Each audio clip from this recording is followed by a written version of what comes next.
Libre à vous. L'émission pour comprendre et agir avec l'April, l'association de promotion et de défense du logiciel libre.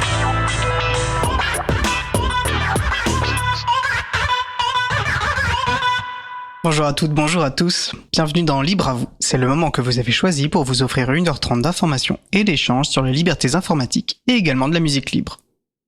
Pour notre sujet principal, je recevrai aujourd'hui Interop, l'association qui promeut, développe et met à disposition des logiciels libres pour la recherche en santé. Également au programme, une nouvelle pépite libre de Jean-Christophe Becquet, des données fraîches sur la canicule. Et en fin d'émission, Jean nous partagera sa dernière humeur, l'inertie du clavier. Soyez les bienvenus pour cette nouvelle édition de Libre à vous, l'émission qui vous raconte les libertés informatiques, proposée par l'April, l'association de promotion et de défense du logiciel libre. Je suis Étienne Gonu, chargé de mission affaires publiques pour l'April. Le site web de l'émission est libreavou.org, vous pouvez y trouver une page consacrée à l'émission du jour avec tous les liens et références utiles, et également les moyens de nous contacter. N'hésitez pas à nous faire des retours ou à nous poser toutes questions. Nous sommes mardi 16 septembre, nous diffusons en direct, mais vous écoutez peut-être un podcast ou une rediffusion sur Cause Commune ou sur la web radio Cigaloun, Radio Libre en Périgord ou encore Radio Quetch, des radios amis que l'on salue. À la réalisation de l'émission, Julie Chomard. Bonjour à tous, belle émission. Merci Julie, salut à toi. Et nous vous souhaitons une excellente écoute. Cause Commune, la voix des possibles, 93.1 FM et en DAB+, en Ile-de-France. Partout dans le monde sur causecommune.fm et sur l'appli Cause Commune. Pour participer à notre conversation, 09 72 51 55 46 et aussi sur causecommune.fm, bouton de chat, salon libre à vous. Alors nous allons commencer par une nouvelle pépite libre de Jean-Christophe Becquet, vice-président de l'April. Chaque mois, Jean-Christophe nous présente une ressource sous licence libre, texte, images, vidéos ou base de données, sélectionnée pour son intérêt artistique, pédagogique, insolite, utile. Bonjour Jean-Christophe, alors tu es avec nous, on a eu une mise en place de régie un peu sportive, mais normalement c'est rentré dans l'ordre, donc est-ce que tu es bien avec nous Jean-Christophe ? Oui, je crois que tout fonctionne à présent. Bonjour à tous, bonjour à toutes. Alors si j'ai bien compris, tu vas nous parler de données fraîches sur la canicule. Et oui, on a eu bien chaud cet été, hein. Alors ça fera pas baisser les températures, mais je trouve intéressant de disposer de données fraîches pour objectiver nos ressentis. Cela permet aussi d'analyser, de comparer, d'essayer de comprendre pour mieux prévoir et anticiper nos adaptations. Alors bien sûr, la météorologie reste un domaine de recherche complexe et pointu. Mais une nouvelle fois, je veux plaider en faveur de la médiation par les données. Je pense en effet que la fourniture de données offre une voie royale pour sensibiliser au changement climatique. J'imagine des cas pratiques qui pourraient être proposés à l'école, mais aussi dans des ateliers scientifiques pour tout type de public. Or, il se trouve que depuis le 1er janvier 2024, les données de Météo France sont disponibles en open data. Comme pour l'ouverture des données géographiques de l'IGN, l'Institut géographique national, en 2021, je considère qu'il s'agit d'une sacrée révolution. Je développais les enjeux de ces politiques dans ma chronique du 23 mars 2021. IGN et OpenStreetMap, des données géographiques libres pour les territoires. Je reprenais notamment cette citation de Jean Castex. L'utilisation des données qui peut contribuer très significativement à l'amélioration des politiques publiques. Vous retrouverez le podcast et la transcription dans les références de l'émission d'aujourd'hui. Comme la plupart des grands opérateurs nationaux, Météo France a opté pour la licence ouverte Etalab. Il s'agit d'une des deux licences prévues par le décret de 2017 relatif aux licences de réutilisation à titre gratuit des informations publiques. La licence ouverte est une licence très permissive, sans obligation de réciprocité. C'est-à-dire que vous pouvez réutiliser les données sans restriction et que vous n'avez pas l'obligation de repartager les versions modifiées sous la même licence. Bien entendu, vous avez le choix de partager tous travaux produits à partir des données de Météo France sous la licence de votre choix.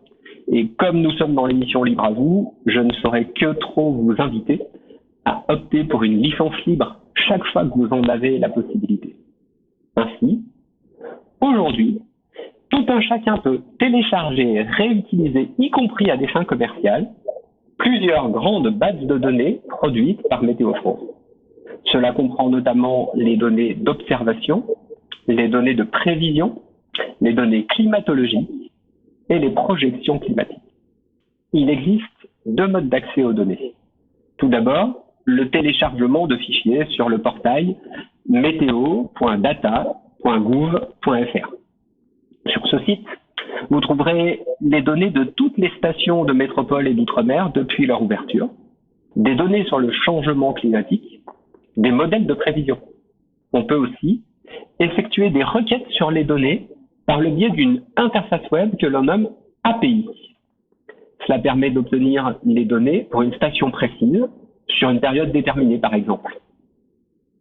Je ne pouvais pas clore cette chronique sans mentionner le travail de l'association InfoClimat, qui encourage le partage des données d'observation et d'analyse météorologique. Leur site, infoclimat.fr, donne accès aux données des stations météorologiques semi-professionnelles installées par plus de 700 passionnés. Du point de vue libriste, je dois cependant former une réserve importante. Certaines données d'InfoClimat ne sont pas disponibles pour les réutilisations à but non commercial. À but commercial, pardon. Il faut donc vérifier la licence pour chaque station avant d'utiliser les données. Pour InfoClimat, comme pour Météo France, il est nécessaire de se créer un compte sur la plateforme pour accéder aux API. Je comprends les motivations qui ont pu conduire à ce choix, notamment éviter les abus et disposer d'une meilleure traçabilité des téléchargements. Je pense cependant que chaque contrainte de ce type représente un obstacle à l'exploitation et à la réutilisation des données. Mais ne boudons pas notre plaisir. Ces données partagées sous licence libre sont riches et réellement utiles. Je suis persuadé que nous n'avons pas encore pris la mesure du potentiel de cette ouverture. Alors, j'ai envie de terminer sur un merci et un grand bravo à ces organismes, publics ou privés, qui rendent ainsi accessibles des données essentielles pour comprendre le monde qui nous entoure. Merci à toi Jean-Christophe pour cette nouvelle pépite et on effectivement remercie notamment aussi puis les agents et les agentes qui rendent ça possible, parce que j'imagine de partir, d'ouvrir des modèles qui ne l'étaient pas avant doit pas être une simple affaire et on voit à quel point c'est certain. Et on voit à quel point de telles données peuvent être précieuses, et d'autant plus quand il me semble que l'agence américaine analogue à Météo France s'est vue assez sévèrement coupée dans ses budgets. Et est-ce que tu sais s'il existe des cas de réutilisation de ces données qui ont été ouvertes ? Alors oui, et c'est des cas qu'on peut retrouver en partie sur le portail data.gouv.fr ou météo.data.gouv.fr qui est du coup le sous-portail thématique consacré aux données météorologiques et climatiques. À chaque fois, sur les fichiers open data de ce portail, on a un onglet réutilisation. Alors sur les données climatologiques, par exemple, les observations quotidiennes de température, de précipitation, de vent, eh bien on a un article, par exemple, du journal La Montagne qui s'intitule « Non, ce n'est pas en Bretagne qu'il pleut le plus ». Et en fait, cet article est entièrement sourcé, entièrement nourri à partir des données de Météo France. Ce n'est qu'un exemple parmi des dizaines d'articles de recherche qui analysent les îlots de chaleur urbains ou encore des applications qui proposent des visualisations graphiques des données météo ou qui les rendent plus accessibles sur un téléphone par exemple. Merci, c'est très clair. On invite toutes les personnes qui nous écoutent à aller explorer ces données, ces cas de réutilisation. C'est, je pense, toujours assez intéressant de voir comment, de manière voilà. Enfin, en tout cas, on vous encourage à aller explorer ces bases de données. C'est plus accessible, je pense, qu'on peut ne le croire. Et voilà, toutes les références sont sur la page de l'émission. Et il me reste plus qu'à te remercier, Jean-Christophe, et à te dire au mois prochain pour une nouvelle pépite. Absolument, merci. Et bonne émission avec l'équipe Interop que je salue au passage. Merci à toi Jean-Christophe, bonne fin de journée. Et nous allons effectivement faire une pause musicale. Alors j'ai eu envie pour cette émission de vous proposer 3 morceaux de la même artiste, Candy Says, une artiste britannique dont nous avons déjà diffusé quelques morceaux, dont un récemment, mais que je n'ai découvert qu'en préparant cette émission et que j'ai beaucoup aimé. Alors après la pause musicale, comme l'a rappelé Jean-Christophe, nous parlerons de logiciels libres et de recherche en santé avec nos amis d'Interop. Et avant cela, donc, nous allons écouter Candy Says. Le premier morceau que je vous propose est Not Kings. Cause commune 93.1.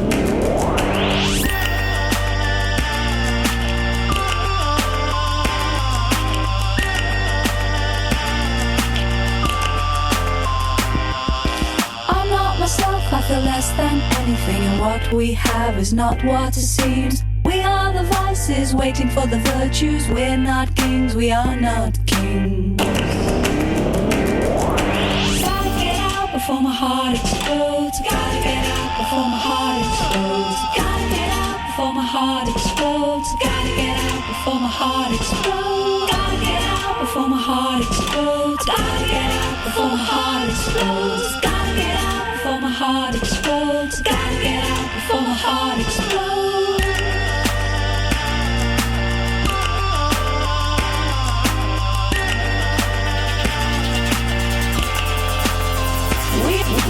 We are the lost, waiting for the song, the beautiful things that we have done. I can feel the rough edge of your tongue. I'm on my knees, I'm on my knees. Gotta get out before my heart explodes. Gotta get out before my heart explodes. Gotta get out before my heart explodes. Gotta get out before my heart explodes. Gotta get out before my heart explodes. Gotta get out before my heart explodes. Gotta get out before my heart explodes. Gotta get out before my heart explodes.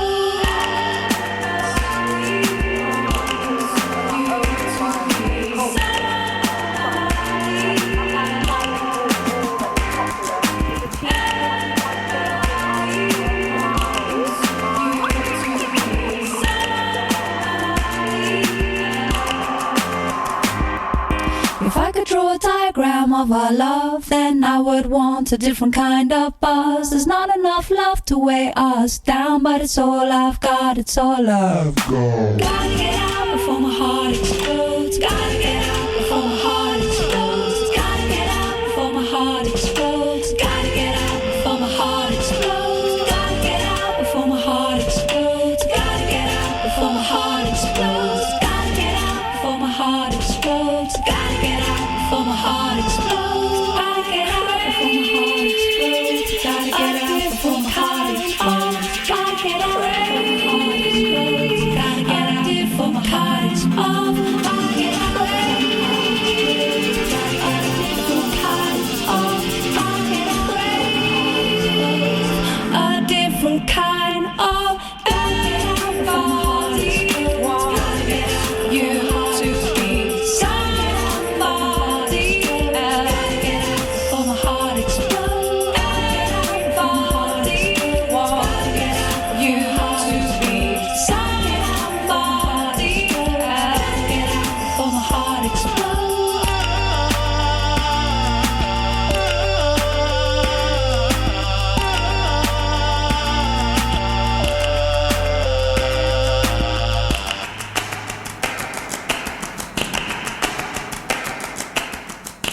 Nous venons d'écouter Not Kings par Candy Says, disponible sous licence libre Creative Commons, partage dans les mêmes conditions. C'est by ça. Retrouvez toutes les musiques diffusées au cours des émissions sur causecommune.fm et sur libreavou.org. Libre à vous, libre à vous, libre à vous. L'émission de l'April sur les libertés informatiques. Chaque mardi de 15h30 à 17h sur Radio Cause Commune, puis en podcast. Passons maintenant à notre sujet suivant. Nous allons poursuivre par notre sujet principal. Alors j'ai le plaisir aujourd'hui d'accueillir à distance Adrien Parot et Nicolas Paris de l'association Interop, l'association qui promeut, développe et met à disposition des logiciels libres pour la recherche en santé. Nous avions déjà reçu Interop en 2020, à 2 reprises, notamment pour évoquer le sujet de la fameuse plateforme de données de santé, le Health Data Hub, dont certaines et certains d'entre vous ont sans doute déjà entendu parler. Un sujet qui est loin d'être étranger à Interop, on en reparlera. Et cela fait donc 5 ans et Interop a grandi et évolué, a de nouveaux projets à partager. Nous avons près d'une heure devant nous pour en parler avec Adrien et Nicolas. Bonjour Adrien, bonjour Nicolas, est-ce que vous nous entendez bien ? Bonjour. Bonjour, parfaitement. Eh ben très bien. Alors je rappelle à nos auditeurs auditrices de ne pas hésiter à participer à notre conversation au 09 72 51 55 46 ou sur le salon web dédié à l'émission sur le site causecommune.fm, bouton chat. Toutes les références de l'émission seront rendues disponibles sur la page consacrée libreavou.org/254 ou dans les notes de l'épisode si vous écoutez en podcast.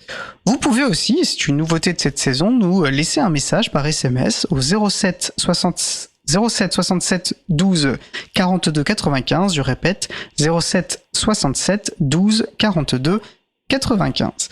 Alors Adrien, Nicolas, donc vous êtes respectivement président et secrétaire de cette association Interop.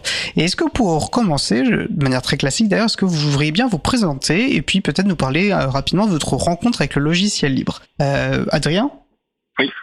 Du coup, Adrien Parot, je suis médecin dans un centre hospitalier à l'hôpital de Saint-Malo. Je fais aussi des écoles d'informatique à la fin de médecine, des études de médecine. J'ai fait l'école 42 et à la suite de ça, j'ai eu l'occasion de faire un stage à l'entrepôt de données de santé des hôpitaux de Paris, un stage de fin d'études, endroit où j'ai rencontré Nicolas Paris qui avait déjà mis en place toute une stack logicielle pour l'entrepôt de données de santé, centrée autour du logiciel open source et libre. Et moi, c'est à cette occasion que j'avais pas de sensibilisation particulière sur le logiciel libre et open source avant ça. Donc ça a été ça ma rencontre avec le logiciel open source et libre. Super, merci. Nicolas ? Ouais, donc je m'appelle Nicolas Paris, je suis ingénieur informatique depuis une douzaine d'années. J'ai effectivement travaillé dans le milieu médical et désormais je travaille dans le privé. Et ma rencontre avec le logiciel libre, je dirais que ça a été avec VLC. À l'époque où j'écoutais pas mal de musique, il y avait, je crois, QuickTime, Windows Media Player, Winamp. Et pour tous ces outils, je me souviens que j'étais mal à l'aise de les détourner, de les craquer pour les utiliser. Et VLC avait tous les encodeurs musique et vidéo. Et je pense que ça a été un peu une première stupéfaction. Et ensuite, il y a eu Linux. J'ai pas enchaîné avec tout mais ça a été exponentiel par la suite. D'accord. Le premier contact, c'était avec VLC. Alors, je pense que la plupart des gens le connaissent. VLC, c'est sans doute un des logiciels libres les plus connus. C'est celui avec le petit icône de cône de chantier qui permet effectivement d'écouter beaucoup de vidéos et de musique avec facilité, notamment pour les raisons d'encodage. Merci beaucoup pour cette présentation. Et là, vous êtes avec nous aujourd'hui pour nous parler d'Interop, l'association dont vous êtes respectivement président et secrétaire. Je crois que vous êtes tous les deux d'ailleurs des fondateurs de cette association. Vous pourrez me contredire si c'est pas le cas. Alors on va avoir l'occasion de rentrer dans les détails au cours de notre échange, mais est-ce que vous pourriez déjà nous présenter dans les grandes lignes ce qu'est Interop ? Qui se lance ? Allez, je me lance. Du coup, déjà en quelques mots, notre gimmick un peu, c'est des communs numériques en santé, pour donner le contexte très global. Et après, on se focus un peu plus sur la recherche en santé. Et donc on veut promouvoir, développer des logiciels libres pour la recherche, pour les chercheurs et les chercheuses des hôpitaux, un peu en particulier, mais même de façon plus large. Ça, c'est pas forcément le milieu hospitalier d'ailleurs. Donc là, en gros, il y a une partie un peu développement et technique, et il y a aussi une partie plus plaidoyer et militantisme, où on peut former aux enjeux du logiciel libre. On se permet d'attaquer des décisions quand certains textes, quand des dispositions qui sont prises dans le domaine de la santé ne nous semblent pas aller dans le bon sens. Et ça peut être pour la recherche, dans le cas du Health Data, mais ça peut être plus généralement. On avait attaqué la campagne de vaccination dans le cadre du Covid, qui était grandement chez Doctolib, et donc on s'était positionné aussi sur ça.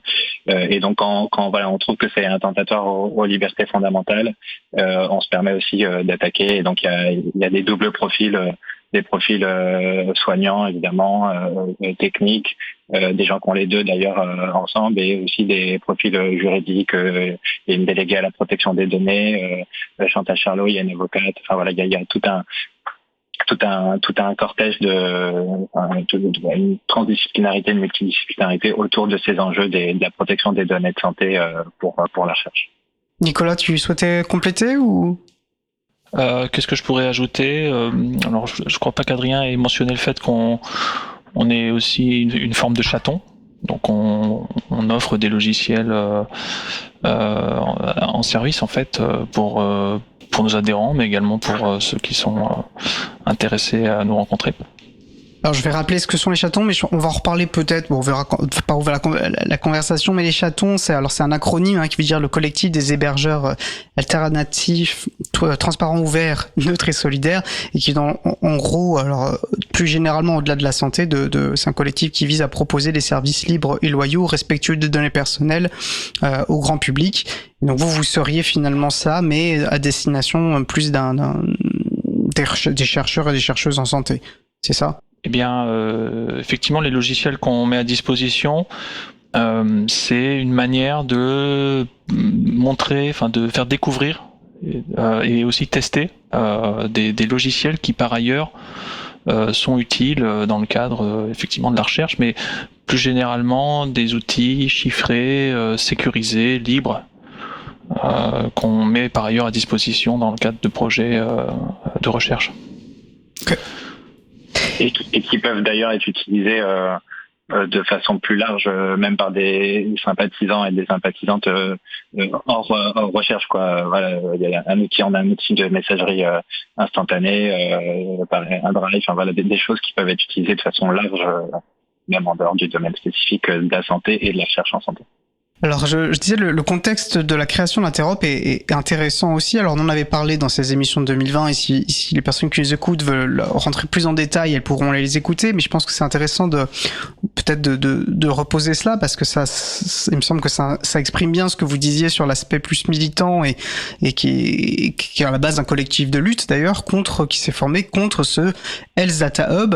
Alors peut-être ça pourrait être intéressant peut-être de rappeler parce que alors nous on suit ces dossiers donc ça nous paraît évident de ce qu'est le Health Data Hub, mais je pense que ça l'est pas forcément pour tout le monde. Effectivement, c'est très lié à la recherche. Voilà, est-ce que vous pouvez nous présenter un peu ce que c'est ce Health Data Hub, pourquoi c'est un problème, et puis peut-être comment c'est structuré le Interop en réponse à cela. Et d'ailleurs, vous continuez à être actif contre le Health Data Hub, mais ça, on va en reparler plus tard. Oui, initialement, en fait, l'association était un collectif très très informel où le constat à partir de notre position du coup d'ingénieur à l'entrepôt de données de santé dans les hôpitaux de Paris à la PHP, c'était que se montaient des alternatives et que il y avait les chercheurs, les ingénieurs des différents entrepôts de données de santé en construction à Lille, à Marseille, à Grenoble et dans tous les grands centres hospitaliers avaient besoin d'échanger sur leurs pratiques, sur les logiciels qui pouvaient les stacks globalement logiciels qui pouvaient faire l'affaire pour et qui pouvaient être réutilisés dans le cadre des entrepôts de données de santé. Donc au début c'était juste ça, avec du coup au centre l'open source, le partage des connaissances, la protection des données, mais du coup le partage des savoirs informatiques. Et c'est vrai que avec la mission Villani, la préfiguration du coup qui est une mission qui avait été demandée à l'arrivée d'Emmanuel Macron et qui devait du coup faire un état de l'intelligence artificielle dans plein de domaines et celui de la santé du coup, et c'était un des domaines évalués, et donc nous on a suivi, Nicolas a participé de près à cette voilà, il y a eu des interventions au sein de la PHP pour exposer ce qui existait, et donc rapidement il y a eu la direction de Microsoft Azure qui est du coup l'hébergeur du Health Data Hub a été prise. Et donc en petit aparté, qu'est-ce que le Health Data Hub? C'est le nom français dans le texte de loi, c'est la plateforme nationale des données de santé, et donc c'est un concentrateur national de toutes les données de santé au moins partiellement remboursées par la sécurité sociale. C'est ça l'objectif final. C'est toujours en cours de raccordement, mais mais très actif maintenant. Et donc toutes ces données de santé, les hôpitaux, les pharmacies, etc., les laboratoires, enfin tout, est concentré maintenant sur des serveurs qui sont les serveurs de Microsoft, et c'est le cloud Azure qui est donc utilisé. Et donc pour revenir à la petite histoire, nous l'idéologie, notre volonté, ce qui nous faisait nous lever aussi le matin a été un peu impacté frontalement avec cette volonté de concentrer les données chez un cloudeur extra-européen. Et donc, on a décidé de créer l'association en 2020 pour attaquer l'État devant les tribunaux. Et donc, on a fait plusieurs attaques au Conseil d'État pour tenter de stopper non pas le projet en tant que tel, puisqu'on est tout à fait d'accord qu'il faut faire de la recherche en santé, mais stopper uniquement, la problématique, c'était la concentration extrême et surtout le cloudeur Microsoft Azure. Et donc voilà, on s'est créé pour ça, et on a été devant les tribunaux, et on est d'ailleurs accompagné toujours par la même avocate qui nous suit dans tous nos recours, Maître Alibert. Nicolas, tu souhaites compléter ? Non, peut-être ajouter que effectivement notre association est le fruit d'une réaction face une sorte de défaitisme sur la capacité, on va dire nationale, à monter des plateformes. Là où donc les premiers adhérents de cette association étaient souvent du milieu hospitalier et avaient eux-mêmes démontré qu'avec des budgets souvent dérisoires, ils arrivaient à mettre en place des vraies réussites.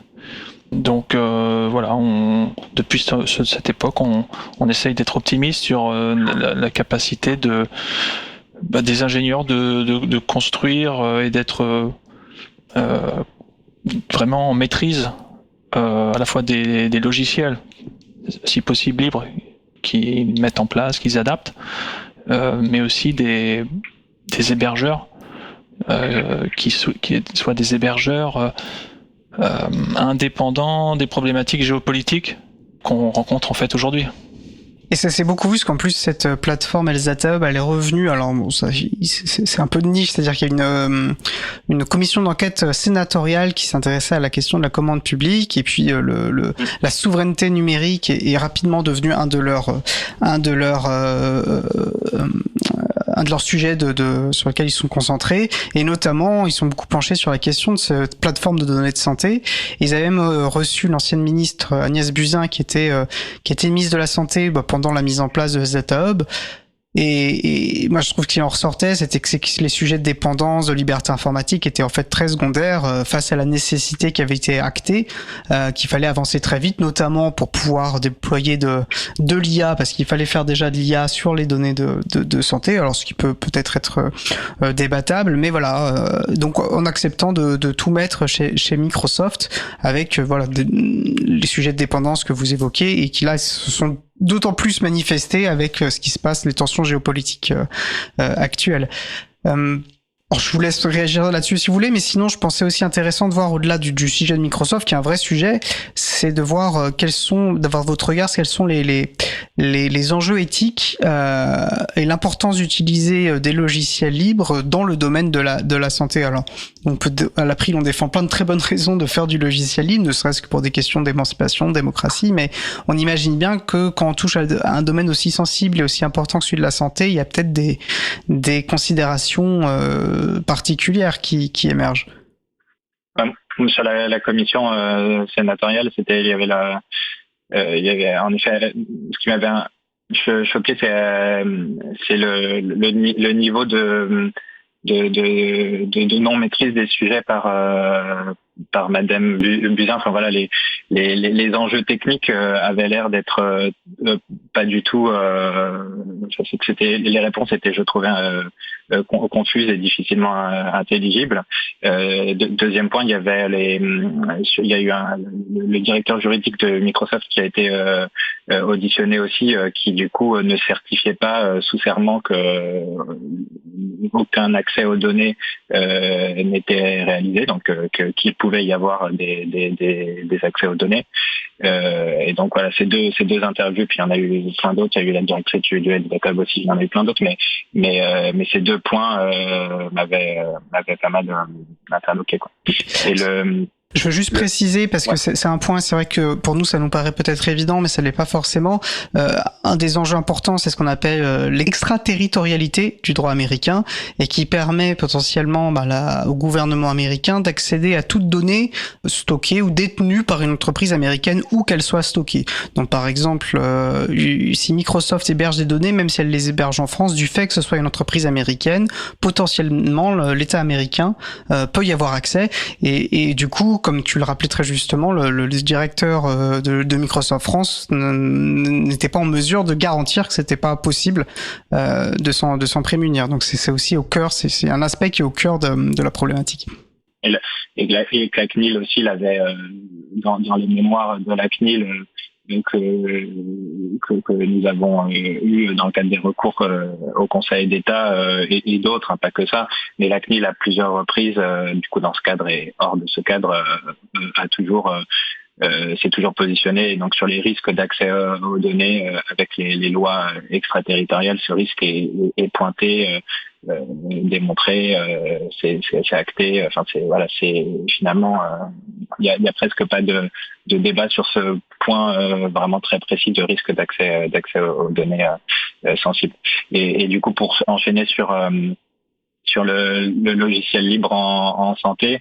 C'est vrai que les données de santé sont des données sensibles, y compris d'un point de vue purement légal. Je veux dire, en termes le règlement européen sur la protection des données, le RGPD les définit clairement comme étant des données sensibles. Donc déjà premier point tout simplement réglementaire. Après, d'un point de vue déontologie. En tant que soignant, en tant que médecin, le secret, le serment d'Hippocrate, le secret médical, c'est des principes très très fondateurs, et donc de pouvoir auditer facilement les logiciels qui protègent les données des patients dont les soignants ont la charge. C'est vrai que le logiciel libre est un super moyen de sécurisation de l'exploitation de ces données de santé. Donc, voilà. Et dernier argument, qui est plus un argument de science et de recherche, c'est que du coup là c'est la Déclaration de Genève qui est aussi un des textes fondateurs de la médecine, qui est un texte plus récent mais qui consacre, et d'ailleurs le serment d'Hippocrate le faisait aussi, mais de façon un peu moins claire je trouve, mais donc la Déclaration de Genève dit qu'il faut partager les connaissances pour le bien commun, quoi, qu'il y a un impératif s'impose aux soignants, le partage des connaissances pour le plus grand nombre, pour mieux soigner les gens, améliorer les connaissances, etc. Et donc ça c'est l'implémentation technique, c'est le logiciel libre et au moins open source et libre.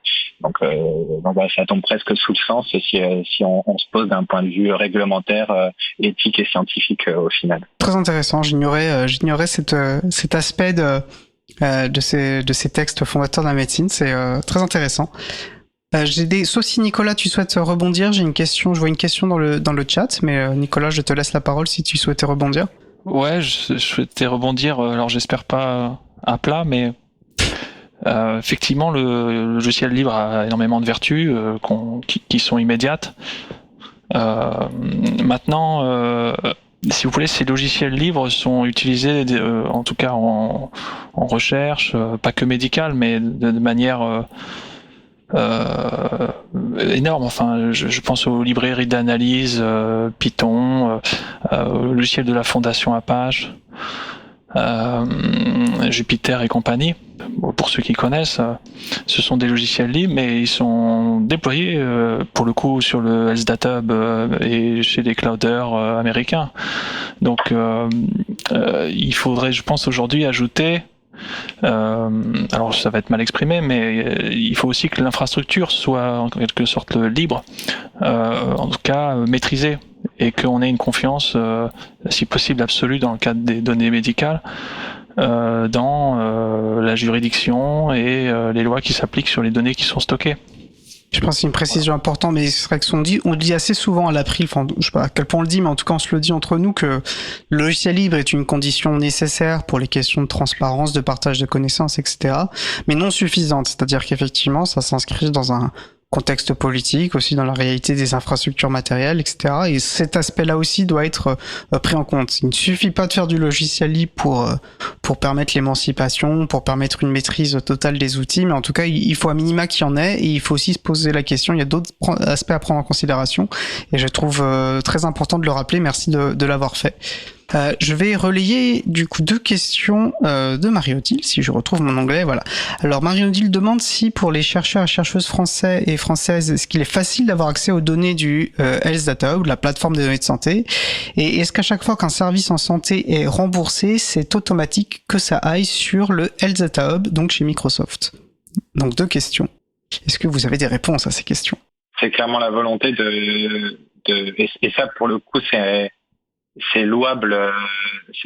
C'était pas du tout un objet d'attaque que l'on avait contre le LSDataHub, du coup de partir du principe, de la réalité que les accès aux données sont compliqués pour des chercheurs et des chercheuses, mettent du temps, plusieurs mois voire années, et donc d'avoir ce que le LSDataHub, la plateforme nationale des données de santé, appelait un guichet unique, ça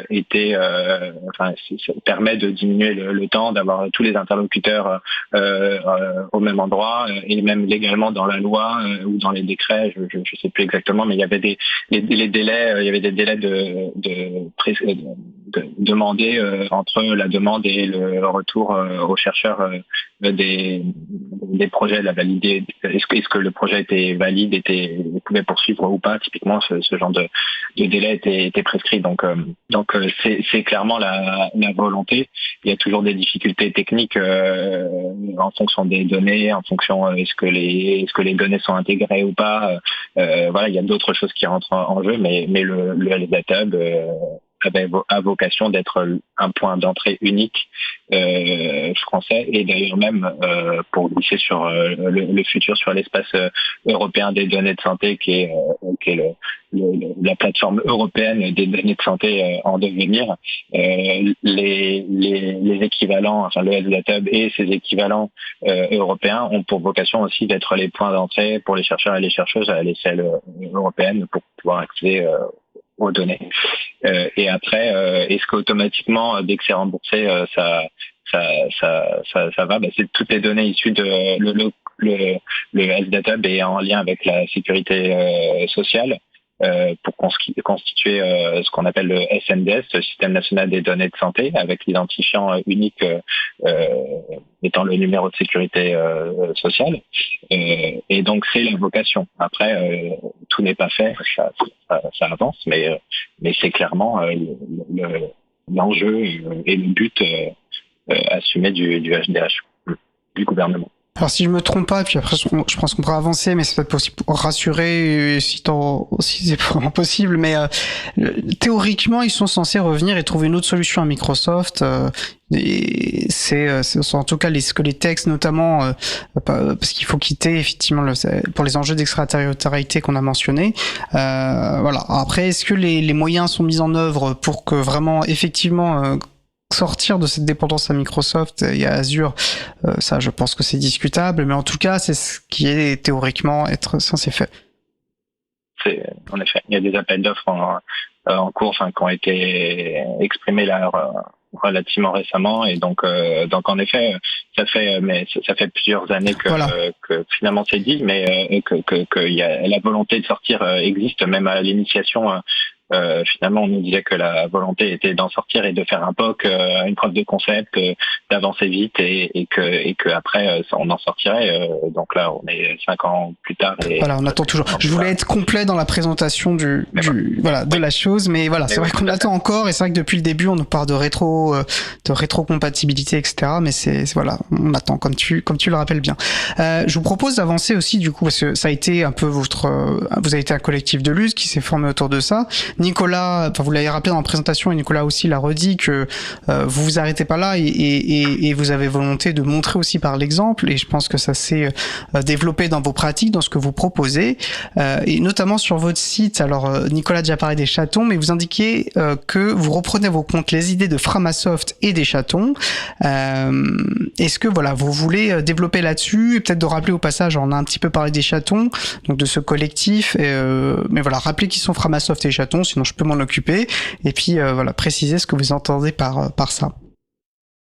Nicolas, vas-y, tu te sens de répondre à cette question assez vaste finalement. Je vais essayer. Donc bon, Framasoft, je pense qu'on les présente plus, mais à ma connaissance, ils ont commencé en tant que, cette fois-ci, enseignants de maths, français, etc. Et à essayer de trouver des outils et de les partager pour améliorer leurs enseignements. Et désormais, effectivement, ils ont été pionniers dans cette voie, et de leur expérience est né peut-être, je crois, le terme de chaton, et l'objectif est d'essaimer en fait des outils qui sont installables par des organisations, des associations, des petites entreprises, enfin, et de faire des fédérations indépendantes qui offrent des services qui sont résilients, qui sont pas centralisés et libres, et justement avec des serveurs si possible maîtrisés, etc. Et donc nous, on s'est beaucoup inspiré de cette approche, puisque on fait à peu près la même chose avec un certain nombre d'outils. Ça me paraît très clair. Je vois l'heure, je vous propose de faire une pause musicale, et puis après on regardera peut-être plus en détail le type d'outils que vous proposez, qui les utilise, qui y contribue, comment Interop s'est développé ces 5 dernières années, puis parler de vos actualités. Du coup je vous propose une courte pause musicale. Nous allons écouter une nouvelle chanson de Candy 16 qui s'appelle cette fois-ci Lord's Mistake. On se retrouve juste après. Belle journée à l'écoute de Cause Commune, la voix des possibles. Cause Commune 93.1.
listener.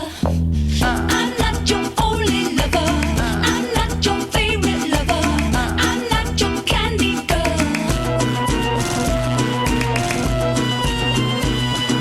I am the Lord's mistake. I am the Lord's mistake. I am the Lord's mistake. I am the Lord's mistake. I am the Lord's mistake. I am the Lord's mistake. I am the Lord's mistake. I am the Lord's mistake. I am the Lord's mistake. I am the Lord's mistake. Nous venons d'écouter Lord's Mistake de Candy Says, disponible sous licence libre Creative Commons, partage dans les mêmes conditions. C'est Bayessa. Retrouvez toutes les musiques diffusées au cours des émissions sur causecommune.fm et sur libreavou.org. Libre à vous, libre à vous, libre à vous. L'émission de l'April sur les libertés informatiques. Chaque mardi de 15h30 à 17h sur Radio Cause Commune, puis en podcast. De retour en direct donc sur Libre à vous, l'émission de l'April qui vous raconte les libertés informatiques. Je suis Étienne Gonu, chargé de mission Affaires publiques pour l'April et je suis en compagnie d'Adrien Parot et Nicolas Paris, respectivement président et secrétaire d'Interop, l'association qui promeut et développe et met à disposition des logiciels libres pour la recherche en santé. Vous pouvez participer à notre conversation en nous appelant 09 72 51 55 46, sur le salon web dédié à l'émission sur le site causecommune.fm bouton chat, ou vous pouvez également nous laisser un SMS au 07 67 12 42 95. Alors, avant la pause, nous avons rappelé représenté dans les grandes lignes ce qu'était Interop et puis l'histoire derrière sa création de ce collectif de lutte qui n'est pas qu'un collectif de lutte mais également, nous en avons parlé, un chaton, enfin se représente comme un chaton de la recherche en santé, c'est-à-dire un collectif qui propose des services basés sur du logiciel libre. Et nous allons donc reprendre notre conversation à ce stade. Alors, Interop, qu'est-ce qu'Interop propose comme outil à destination, donc dans le cadre de la recherche de santé, et puis qui les utilise? À destination de qui sont ces outils? Ouais, donc sans tout lister, il y a deux catégories d'outils qu'on délivre, des outils qui sont finalement pas développés par l'association, mais qu'on aime et qu'on met en avant, qu'on utilise au quotidien. Et donc, comme disait Nicolas, le côté chiffré de bout en bout est un des éléments importants pour nous. Et donc, pour le drive, par exemple, CryptPad, pour la messagerie instantanée, on utilise le protocole Matrix et la messagerie qui s'appelle Element, qui est d'ailleurs un fork de celle utilisée par la DINUM, la direction interministérielle du numérique pour ses fonctionnaires, et qui est du coup un super outil. Alors désolé, Fork, tu expliques ce qu'est un fork en peu de mots. Pardon. Une copie, CHAP, qui est la messagerie utilisée par la direction interministérielle du numérique, est une copie de Element à viser des fonctionnaires de l'État. Parfait, voilà. C'est la base d'un logiciel libre, c'est qu'on peut on peut refaire une copie, puis redévelopper autrement, autre chose dessus, c'est ce que permet tout à fait la licence. Et donc voilà, vous proposez Element, qui est un fork, une copie de cet outil de la DINUM. Excuse-moi, voilà, je te laisse reprendre. Non, il n'y a pas de... Et aussi un des éléments intéressants dans la philosophie, c'est que le côté fédéré, quand un outil est chiffré de bout en bout et en plus fédéré, c'est vrai qu'on aime beaucoup. Et donc la fédération, c'est que chacun connaît, c'est le mail, la possibilité de ne pas avoir toutes ces données sur un seul serveur en centrale, mais des instances, donc des serveurs différenciés à différents endroits, chez différents clouders, chez différentes personnes, différentes gouvernances aussi, mais qui peuvent quand même discuter entre eux via un protocole commun. Le mail, la messagerie instantanée avec le protocole Matrix permettent de le faire. Et à côté de ces outils qui ne sont pas développés par l'ASSO, d'autres le sont à contrario. Et donc, par exemple, on édite au sein de l'association, c'est Niels Martinian qui fait ça, un formulaire de recueil de données pour la recherche, donc qui permet de randomiser des patients, de faire toutes les fonctionnalités, de gérer des données, voilà, il y a plein de fonctionnalités dédiées à la recherche clinique, mais basiquement c'est un formulaire comme pourrait par exemple Framaform pourrait faire un exemple de formulaire. Donc nous c'est un autre logiciel un peu plus dédié pour la recherche clinique. On édite aussi un outil pour faire des sauvegardes chiffrées qui s'appelle Record et donc qui permet de faire des sauvegardes asymétriques, dans l'idée pour pouvoir sauvegarder les données en utilisant un outil open source sur des technologies aussi cloud sécurisées.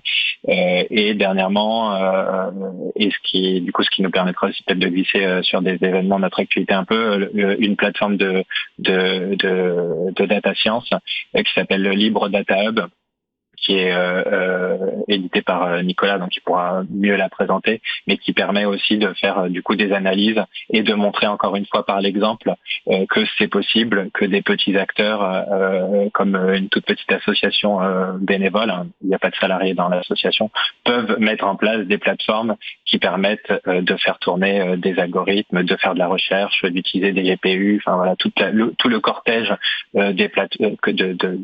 tous les outils dont les chercheurs et les chercheuses ont besoin pour faire de la recherche et de la recherche en santé. Super, très concis et très clair.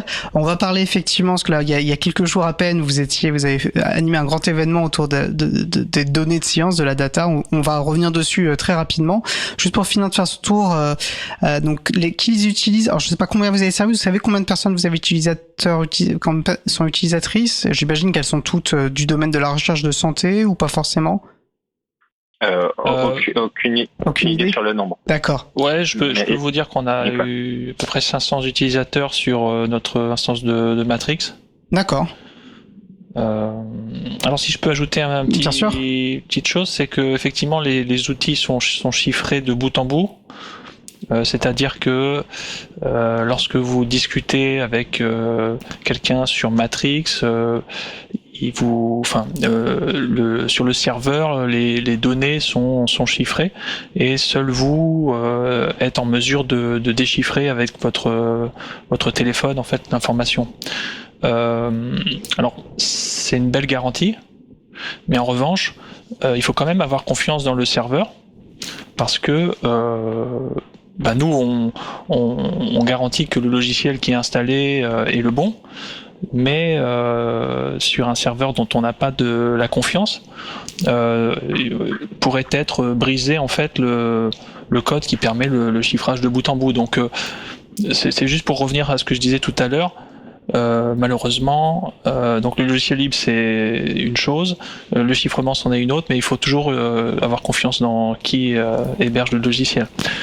Ça me paraît important et je crois que c'est un peu au cœur, ce que je trouve très intéressant avec l'idée derrière le collectif Chaton dont on a parlé, c'est de remettre cette question. Ils disent que c'est pour remettre de l'humain, mais c'est aussi, ça pose la question de la confiance. On la délègue en fait en permanence, mais c'est de savoir sur quelle base on la délègue. Et si on la délègue sur des bases de logiciels libres avec du chiffrement, quand on peut contacter les personnes qui sont derrière tout simplement, quand il y a une fédération, c'est des choses qui vont nous permettre d'avoir, confiance. C'est comme ça que se construit aussi la confiance. Et je pense que c'est une notion extrêmement importante à rappeler, et d'autant plus quand on touche au domaine de la santé, me semble-t-il. Et du coup, ça permet de reboucler par qui nous utilise, justement parce que le serveur, déjà c'est une responsabilité pour nous, c'est du temps pour nous aussi si c'est nous quand nous administrons les serveurs. Donc au maximum possible, on incite, on est très content quand les gens réinstallent localement les outils. Et donc, par exemple, Goupil, le formulaire de recueil de données, il est réinstallé dans plusieurs centres hospitaliers, à Saint-Malo, à Lorient, à Orléans, à Rennes, dans plusieurs centres localement. Et donc, c'est eux qui gèrent leur instance, qui gèrent le code, qui le maintiennent, qui maintiennent le logiciel en vie. Et s'il y a des bugs, s'il y a des remontées, des améliorations, évidemment, on discute. Mais on préfère que les gens réinstallent localement les outils que l'on code et que l'on développe. Et donc, du coup, ça nous échappe totalement. Les nombres d'utilisateurs nous échappent totalement. Et sinon, à côté de ça, toujours pour garantir la confiance, on délivre aussi ces outils-là sur des serveurs qui sont certifiés pour la santé. Et là, on passe par un prestataire cloud qui s'appelle GPL Expert, qui a la particularité d'avoir une panoplie de logiciels open source, toute sa stack, je sais pas l'équivalent, mais tous les logiciels qui permettent de maintenir son infrastructure sont basés sur des technologies open source pour la virtualisation, pour l'OS. Tout est basé sur des briques open source, et donc ça nous permet d'être conforme à nos principes et de délivrer avec des exigences de sécurité quand même assez hautes les logiciels que l'on développe. Aussi quoi. Donc il y a les deux modalités pour rebondir sur ces serveurs et sur la confiance que l'on a dans les serveurs. D'accord. Alors ce qui m'amène finalement des questions que j'aurais pas pu vous poser en entrée d'émission et qui touchent à qu'est-ce qu'Interop. Comment parce que depuis 5 ans, j'imagine que vous êtes bien développé. D'ailleurs, après nous dire s'il y a je pense qu'il y a de nouveaux membres qui vous ont rejoint. Vous êtes combien maintenant Interop? Et puis je crois que vous avez dit qu'il y a une pluralité de profils et ça c'est intéressant. Donc voilà. Comment fonctionne Interop? Combien il y a de personnes? Comment vous financez? Parce que du coup, de ce que je comprends, vous avez des coûts et on peut imaginer d'autant plus quand il y a des enjeux de certification et de sécurité. Est-ce qu'on peut rentrer un petit peu dans ce détail-là? Moi, enfin, je trouve que c'est des sujets intéressants aussi. En termes de nombre, on est une dizaine. En fait, ça dépend. Est-ce que l'on compte s'il y a des sympathisants qui nous aident ponctuellement, qui réutilisent le logiciel, qui nous font des retours. Et donc ça, il y a quand même un réseau qui est assez... il y a plusieurs dizaines de personnes. Après, dans le cœur, qui est d'ailleurs, j'ai remercié grandement, il y a les personnes qui codent très activement les logiciels que l'on délivre.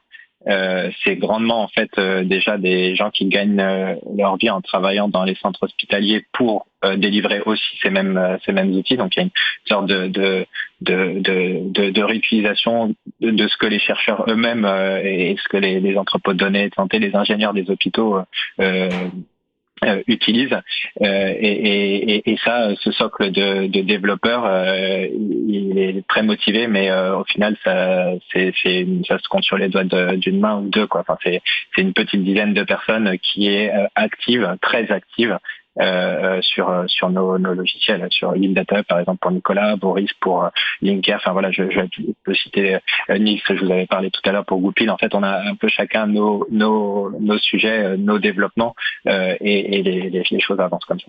Très bien. Et vous financez comment? Par du don? Alors il y a une partie de dons effectivement. Libre à vous de nous donner, bien évidemment. Surtout que il y a des abattements fiscaux, etc. Donc chaque année sur ce genre de gentillesse. Et on vit également à travers nos services. On a une version de nos services qui est hébergeur de données de santé, c'est-à-dire que notre clouder GPL Expert est affilié hébergeur de données de santé. Et donc les outils qui sont installés chez eux ont cette propriété, ce qui fait que on peut nous offrir nos services, enfin plutôt même les vendre en termes de services, que ce soit des hôpitaux ou des cliniques, enfin toute personne intéressée pour les utiliser. D'accord. C'est qui est client du coup d'Interop de ce point de vue-là? Enfin, soit tu viens de le dire en fait, c'est-à-dire quoi? C'est des centres hospitaliers, des services au sein des hôpitaux? C'est ça, c'est essentiellement finalement le secteur public hospitalier grandement, c'est ça en fait. Ouais. Ok. Je pense qu'on va passer à vos actualités, sauf si vous aviez d'autres choses. Bon, j'ai plein d'autres questions, mais en fait, on va quand même avancer. Est-ce qu'il y a des points qu'on n'a pas évoqués sur ces considérations que vous auriez aimé qu'on évoque? Sinon, on peut passer à votre actualité plus récente. Eh ben, je vous propose d'avancer alors, parce que ces derniers jours, enfin, j'ai pas noté, j'aurais dû, mais je crois que c'était le 11-12 septembre, ou en tout cas, voilà, il y a très peu de temps, vous avez organisé ce qu'on appelle un datathon sur un domaine particulier très précis. Donc, je veux bien que vous nous rappeliez ce que c'est un datathon, sur quoi ça portait, et quel bilan vous en avez tiré, quels étaient vos objectifs. Voilà, est-ce que vous pouvez nous parler de cet événement récent et qui souhaite le présenter? Je commence succinctement. le principe, c'est de se rencontrer et comme on fait du numérique, finalement, on se voit beaucoup en distanciel et donc déjà de se voir physiquement, d'échanger, c'est l'objectif presque principal. Et après, c'est nous pour l'asso, c'était d'utiliser les outils que l'on développe et notamment notre plateforme d'analyse LibDataHub. Et pour les participants et les participantes, c'est de proposer ou de se rassembler autour d'un sujet de santé et d'avancer, de poser des premiers jalons pour initier des réponses à ces problématiques-là. Pour donner des exemples, un besoin médical, c'est dans un temps contraint en consultation, par exemple, d'avoir la meilleure vision de son patient. Et on peut imaginer un logiciel dont le but est de synthétiser un patient sous forme de texte, par exemple, à partir de plusieurs documents que le patient ou qu'il y a d'ailleurs sur son dossier médical pour en faire une synthèse dans un but donné. Et dans le cadre d'une consultation, moi je suis anesthésiste, dans le cadre d'une consultation d'anesthésie par exemple, et donc ça c'est une des tâches, il y en a plein d'autres, hein, mais c'est une des tâches qui peuvent être tentées de résolues, voire résolues, c'est tenté de résolues dans le cadre d'un événement court comme ça de 48 heures. Pour nous aussi, c'était et je vais laisser la parole à Nicolas du coup, puisque c'était son travail, mais de faire le lien, de renforcer finalement notre lien avec notre cloudeur. C'était la première fois qu'on travaillait sur des cartes graphiques, sur des GPU avec GPL Expert, et donc c'était aussi un gros défi de pouvoir avancer sur des algos qui tournent sur des cartes graphiques. Nicolas, du coup. Oui, alors le datathon, c'est quelque chose qu'on apprécie organiser. On a une longue histoire d'organisation de datathon plus ou moins réussie, mais ça a été toujours l'occasion de se donner de l'élan en fait pour construire des plateformes. C'est-à-dire que on a mentionné au tout départ la plateforme des hôpitaux de Paris, mais si vous voulez, quand vous avez une date où il y a une centaine de participants qui va arriver et que votre plateforme est seulement théorique, ça incite à ce qu'elle devienne pratique, cette plateforme. Et bon, on a répété ça, je pense qu'il y a un an ou deux, quand on a lancé le premier datathon autour de LibDataHub. Et c'était l'occasion donc de monter LibDataHub pour ce premier cas d'usage, où on a en général une trentaine de participants, et ça se passe donc à Rennes jusqu'à présent.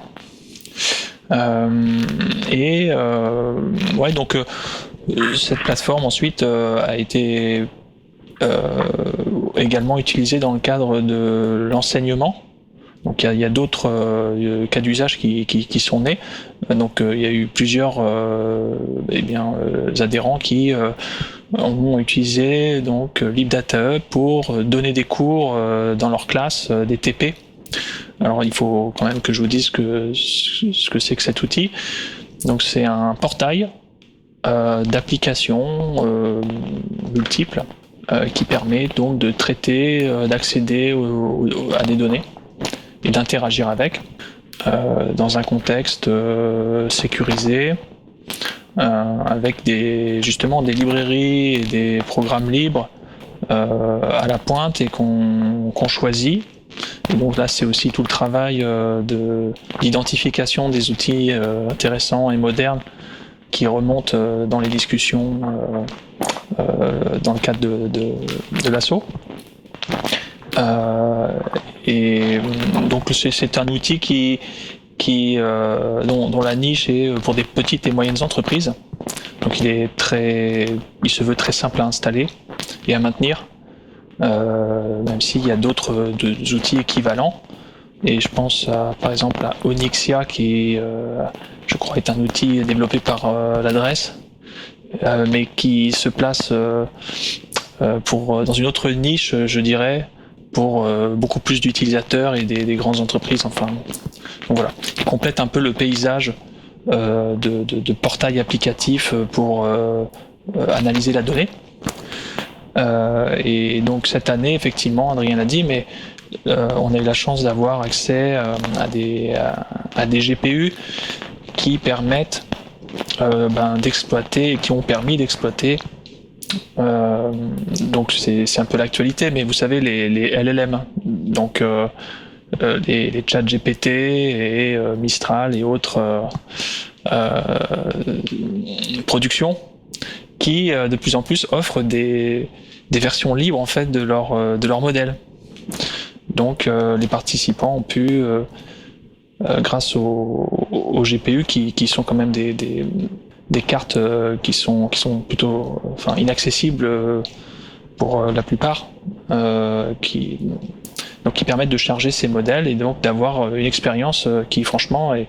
Alors l'évaluation a pas été que j'ai faite moi personnellement a pas été scientifique, mais je dois dire que j'aurais eu des difficultés à savoir si je parlais effectivement avec ChatGPT ou avec la version libre installée dans LibData. Est-ce qu'il y avait d'autres choses que vous auriez voulu évoquer sur des retours sur ce datathon que vous avez mené il y a quelques jours? Vous étiez content est-ce que ça s'est bien passé selon vous? Est-ce que vous en êtes ressorti ressourcé avec plein de nouveaux projets ou alors avec les objectifs atteints que vous y étiez fixés? Clairement, ouais. Le nouveau besoin là, le besoin autour de l'enseignement, nous, ça c'est vraiment super parce que ça peut même se concevoir un peu comme une plateforme à la Moodle, mais dédiée, qui est une plateforme aussi open source d'enseignement, mais du coup dédiée pour plus le code, du coup pour d'autres types de besoins, mais voilà, c'est assez motivant et c'est aussi des objets, ça remplit l'objet social, ça répond à l'objet social, je veux dire, de l'asso qui est la formation aux enjeux du numérique. Il y a aussi les démarches de frugalité aussi de tous ces algos, est-ce que c'est utile, jusqu'où il faut aller, qui est aussi qui rentre en jeu, et donc voilà, c'est des sujets intéressants et d'actualité aussi en rapport avec l'écologie, voilà, avec plein d'autres perspectives. Voilà, le volet enseignement est en fait super important pour comprendre les enjeux de ces plateformes d'IA, des ressources qu'on consomme. Voilà. Très bien, et je pense que c'est des rappels importants à faire, effectivement. Sauf si, Nicolas, tu avais un dernier mot à dire, je pense on peut aussi évoquer la tribune que vous avez publiée en avril 2025. Tu souhaitais dire une dernière chose sur le datathon, Nicolas, ou c'est bon pour toi? Vas-y. C'est plutôt pour fermer la page un peu logiciel, mais tous nos logiciels sont sur la forge de Framasoft. On partagera le lien. Oui, voilà, on a évoqué beaucoup de choses, j'essaierai d'en mettre autant que possible.